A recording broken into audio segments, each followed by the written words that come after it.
অতীতে নার্সদের ভূমিকা আর বর্তমান সময়ে নার্সদের ভূমিকা, এই দুটোতে যদি আমরা তুলনামূলক আলোচনা করি তবে কি বলবেন?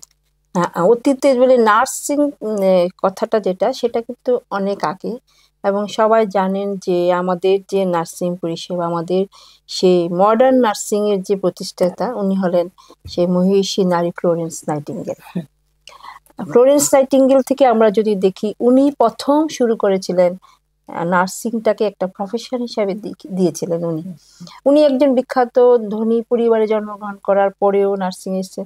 তো সেখান থেকে উনি ক্রিমিয়ান যুদ্ধে অনেক সৈনিকদের পরিষেবা দিয়েছেন, দেখিয়েছেন যে কেন নার্সিংটা দরকার। শুধু যে আমরা রুগীকে যদি ওষুধ দিই তাহলেই হবে না, রুগীকে নার্সিং পরিষেবাটা দিতে হবে। সেই থেকে যেটা শুরু হয়েছিল। তো এইভাবে করে তারপর আমাদের ইন্ডিয়াতে নার্সিং স্কুল উনি প্রথম স্টার্ট করেছিলেন, তারপর আমাদের ইন্ডিয়াতে শুরু হলো, নার্সিং স্কুল স্টার্ট হলো।